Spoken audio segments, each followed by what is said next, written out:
Hello everyone, welcome back to my YouTube channel. आज की class में 29 मार्च और 30 मार्च को जो कुमार गौरव सर के द्वारा आपकी फूलपत्ती वाली क्लास करवाई गई है, तो उसका मैं हैंड रिटन नोट्स के रूप में रिवीजन करवा रही हूँ। तो ये क्लास है वो आपके एग्जाम के लिए वेरी इंपॉर्टेंट होने वाली है, तो प्लीज़ लास्ट तक क्लास को देखना है। तो चलो अब क्लास की शुरुआत कर लेते हैं क्वेश्चन नंबर 1 से। समलैंगिक विवाह विधेयक को पारित करने वाला पहला दक्षिण पूर्वी एशियाई देश कौन सा है? तो ये है थाईलैंड।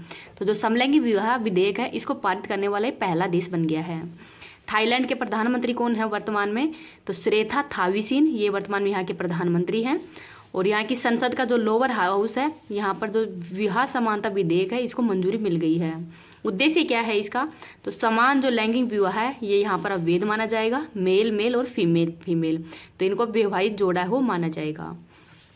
और विरासत और बच्चा गोद लेने का अधिकार है वो इन समलैंगिक विवाह को दिया जाएगा। एशिया का ये थर्ड देश बन गया है। इससे पहले ताइवान, नेपाल है, जहाँ पर कि जो समलैंगिक विवाह विधेयक है इसको पारित करने का जो ये देश है, तो इससे पहले ताइवान, नेपाल है और थर्ड देश है थाईलैंड। थाईलैंड की राजधानी बैंकॉक है, मुद्रा है आहत, और सफ़ेद हाथियों का देश थाईलैंड को ही कहते हैं। नेक्स्ट है, भारत की सुप्रीम कोर्ट ने समलैंगिक विवाह है इसको लीगल नहीं माना है। तो भारत के अंदर तो इसको अभी लीगल नहीं माना गया है। ललन टॉप क्वेश्चन देखते हैं। गर्भपात को संवैधानिक अधिकार बनाने वाला विश्व का पहला देश फ्रांस है। सुप्रीम कोर्ट ने किस केस के अंदर समलैंगिकता को अपराध की श्रेणी से बाहर रखा है? तो नवतेज कौर केस है, और आईपीसी की धारा है 377। आसियान की स्थापना किस घोषणा पत्र से हुई है? तो बैंकॉक घोषणा पत्र से। स्थापना 1967 में की गई है। हेडक्वार्टर जकार्ता के अंदर है, और 11वां सदस्य देश है तिमोर लेस्ते। नेक्स्ट है, वियतनाम की राजधानी हनोई है, मुद्रा है डोंग। फिलीपींस की राजधानी मनीला है। कंबोडिया की राजधानी नोहम पे है, और बुरनई की राजधानी है बंदर सेरी बागवानी। मलेशिया की है कुआलालंपुर, और म्यांमार के है नापिता। इनका नाम भी याद रख लीजिएगा। इस क्लास की पीडीएफ है वो टेलीग्राम पे डाल दूंगी। टेलीग्राम का लिंक इस वीडियो के कमेंट सेक्शन के अंदर पिन कर दूंगी। आगे देखते हैं क्वेश्चन नंबर 2। पहला परमाणु ऊर्जा शिखर सम्मेलन का आयोजन कहाँ पे किया गया है? तो ब्रुसेल्स, बेल्जियम के अंदर। IAEA international atomic energy agency headquarter Vienna Austria में है। उद्देश्य है शांति के लिए परमाणु। और जो पहला परमाणु ऊर्जा शिखर सम्मेलन है इसका प्रमुख उद्देश्य है शुद्ध शून्य कार्बन उत्सर्जन को प्राप्त करना, जिसमें कि भारत का लक्ष्य है 2070 तक। INS जटायु कहाँ पे लॉन्च हुआ है? तो लक्षद्वीप में। अमेरिका के किस प्रांत के अंदर हिंदू फोबिया के विरोध में बिल पारित किया गया है? तो जॉर्जिया प्रांत में। इसको भी याद रख लीजिएगा। आगे है क्वेश्चन नंबर 7। राष्ट्रीय जांच एजेंसी NIA का महानिर्देशक किसको बनाया गया है? तो सदानंद वसंत को। तो NIA नेशनल इन्वेस्टिगेशन एजेंसी, राष्ट्रीय जांच एजेंसी, वर्तमान में DG है सदानंद वसंत। और किसको रिप्लेस किया है? तो दिनकर को रिप्लेस करके ही ये DG बन गए हैं। स्थापना 2008 के एक्ट के तहत की गई है, और उद्देश्य है आतंकवाद को रोकना। और हाल ही के अंदर गृह मंत्री अमित शाह जी के द्वारा ही NIA के लिए ऐप भी लॉन्च किया गया है, संकलन ऐप। NDRF राष्ट्रीय आपदा प्रतिक्रिया बल है, इसकी स्थापना है 2005 में की गई है। महानिर्देशक है पीयूष आनंद। आगे है ऋतुराज अवस्थी, तो लोकपाल संस्था के न्यायिक सदस्य बन गए हैं, और लोकपाल के वर्तमान में हेड है अजय माणिक राव। लल्लन टॉप क्वेश्चन देखते हैं। नवनीत कुमार सहगल कौन है? तो ये प्रसार भारती के वर्तमान में हेड है।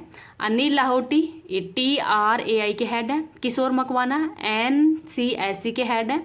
अर्जुन मेघवाल विधि मंत्री हैं। आगे देखते हैं क्वेश्चन नंबर 8।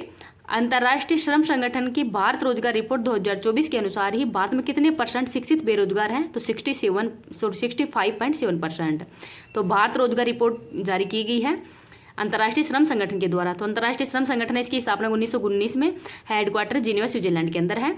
और 2022 के अंदर बेरोजगारी है वो 82.9% है। तो सबसे ज्यादा कृत्रिम बुद्धिमत्ता पर सुरक्षा सम्मेलन पहली बार ब्लेज घोषणा पत्र हुआ है यूके में। थर्ड लोकतंत्र शिखर सम्मेलन दक्षिण कोरिया में। ओपेक की स्थापना 1960 में की गई है, हेडक्वार्टर वियना में है। परमाणु बम के जनक ओपनहाइमर है। आगे है क्वेश्चन नंबर 3। अंतर्राष्ट्रीय फुटबॉल में 150 मैच खेलने की उपलब्धि हासिल करने वाले पहले भारतीय खिलाड़ी कौन है? तो इनका नाम है सुनील छेत्री। तो सुनील छेत्री हैं 150+ अंतर्राष्ट्रीय मैच खेल चुके हैं, और ये पहले भारतीय फुटबॉल खिलाड़ी बन गए हैं। विश्व में ये 8वें नंबर के हैं, और विश्व में पहले नंबर पे है रोनाल्डो।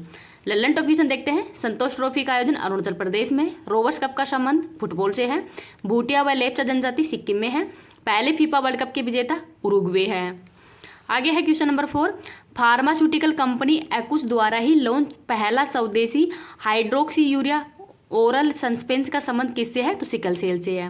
तो जो एक्कुस कंपनी है दिल्ली में, उसके द्वारा ही फार्मास्यूटिकल कंपनी है और सिकल सेल एनीमिया के लिए ही ये वैक्सीन है बनाई गई है। नेक्स्ट है सिकल सेल एनीमिया है, ये आनुवंशिक रोग है और आदिवासी समुदाय के अंदर सबसे ज़्यादा होता है। आरबीसी का आकार इसमें हजियाकार हो जाता है और भारत का 2047 तक इसका उन्मूलन का लक्ष्य रखा गया है, तो इनको भी याद रख लीजिएगा। नेक्स्ट है एड्स के टीका कौन सा है? तो एलिसा है। हेविसियोर वैक्सीन हेपेटाइटिस ए के लिए है। सर्वावैक्स है, ये सर्वाइकल कैंसर की है और शाई रोग हिमोफीलिया को कहते हैं। क्वेश्चन नंबर 5 देखते हैं, इंडियन प्रीमियर लीग के इतिहास का अब तक का सर्वोच्च स्कोर किसने बनाया है? तो सनराइज हैदराबाद के द्वारा ही। और ये कौन से संस्करण है? तो अब इस बार 17वां संस्करण है आईपीएल का और मुंबई वर्सेस सनराइज हैदराबाद के मध्य ही मैच हुआ है, जिसमें सनराइज हैदराबाद है ये विजेता बन गया है। लल्लन टॉप क्वेश्चन देखते हैं, आईपीएल 2024 का सबसे महंगा खिलाड़ी मिशेल स्ट्रोक है। आईपीएल 2024 का पहला मैच चेन्नई में हुआ है। T20 में 12,000 रन बनाने वाले पहले खिलाड़ी तो ये विराट कोहली है। आईपीएल 2024 का टाइटल स्पॉन्सर टाटा है। क्वेश्चन नंबर 6 देखते हैं, फ्रांसिस स्कॉट ब्रिज ढहने की घटना कहाँ पे हुई है? तो यूएसए में। तो यूएसए के जो मैरीलैंड बाल्टीमोर है यहाँ पर ये घटना हुई है। ब्रिज है फ्रांसिस स्कॉट ब्रिज, निर्माण 1977 में किया गया है और एक कंटेनर जहाज था सिंगापुर का जो कि बाल्टीमोर से कोलंबो जा रहा था और मैरीलैंड प्रांत के अंदर वर्तमान में आपातकाल लागू कर दिया गया है, तो इनको भी याद रख लीजिए। आगे है question number 9, C vigil app का संबंध किससे है? तो भारतीय चुनाव आयोग से है। तो हाल ही के अंदर लोकसभा के चुनाव हैं जो कि 7 चरणों के अंदर होंगे और यहाँ पर आदर्श आचरण संहिता को लागू कर दी गई है। तो अगर कोई भी प्रत्याशी वह धन बल का प्रयोग करेगा तो उसकी शिकायत है वो सी विजिल ऐप पर कर सकते हैं और 100 मिनट के अंदर ही उसके प्रति कार्रवाई हो सकती है। आगे है क्वेश्चन नंबर 10, दिवंगत स्वामी स्मरणानंद का संबंध किससे है? तो रामकृष्ण मिशन से है। रामकृष्ण मिशन की स्थापना 1897 में की गई है स्वामी विवेकानंद के द्वारा। हेडक्वार्टर वेलूर मठ पश्चिम बंगाल में है और सिद्धांत है अद्वैतवाद सिद्धांत दिया था। और योग के योग 4 बताए हैं, ज्ञान कर्म राज और भक्ति को।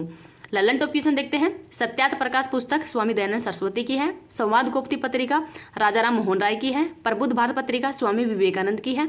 राजाराम मोहन राय को राजा की उपाधि अकबर सेकंड ने दी है। क्वेश्चन नंबर 11 देखते हैं, सऊदी अरब पहली बार मिस यूनिवर्स प्रतियोगिता के अंदर करेगा भागीदारी। 30 तारीख करंट अफेयर्स देख लेते हैं। क्वेश्चन नंबर 1 को देखते हैं, थर्ड खाद्य अपशिष्ट सूचकांक रिपोर्ट 2024 जारीकर्ता कौन है? तो UNEP संयुक्त राष्ट्र पर्यावरण कार्यक्रम के द्वारा ये रिपोर्ट जारी की गई है। इस बार 3rd नंबर की है, पहली बार 2011 में जारी की गई थी और 2022 के अंदर ही खाद्य अपशिष्ट है वो 19% है। 1/3 हिस्सा है वो खाद्य असुरक्षा है।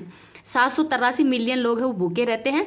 सर्वाधिक अपशिष्ट है वो घर से ही होता है, जिनको भी याद रख लीजिएगा। नेक्स्ट देखते हैं, लल्लन टॉप क्वेश्चन है वो मैं पढ़ नहीं रही हूँ, आपके पास PDF है उसकी भेज दूंगी। क्वेश्चन नंबर 2 को देख लेते हैं, मौसम संबंधी उपग्रह यूनी हाई 3 किसने लॉन्च किया है? तो चाइना ने। रॉकेट कौन सा है? तो लॉन्ग मार्च जो 6 ये रॉकेट का नाम है। चाइना की राजधानी बीजिंग है। यांगटीसी नदी है सबसे लंबी और मुद्रा है रेमनबी या फिर युआन। क्वेश्चन नंबर 3 देखते हैं, मेक इन इंडिया पहल के तहत ही गुरुग्राम में किसने arrow space services India launch की है? तो इजराइल ने। और निर्माण है ये हब्र मिसाइल है, इसका निर्माण किया जाएगा। और इजराइल का एयर डिफेंस सिस्टम आयरन डोम है। यूएसए का थार्ड है। रूस का S-400 है। भारत का समर और वसारोद है। आगे है क्वेश्चन नंबर 4, अडानी समूह ने दुनिया के सबसे बड़े एकल स्थान वाले तांबा विनिर्माण संयंत्र का उद्घाटन कहाँ पे किया है? तो गुजरात में। इसकी क्षमता है ये 5 ईयर 2029 तक है। 1 मिलियन टन प्रति वर्ष है वो क्षमता होगी। उद्देश्य है तांबा के आयात है उस पर कम करना। क्वेश्चन नंबर 5 देखते हैं, दिवंगत व्यावहारिक अर्थशास्त्र के प्रणेता और नोबेल पुरस्कार विजेता डेनियल काहामैन का संबंध किससे है? तो इजराइल से है।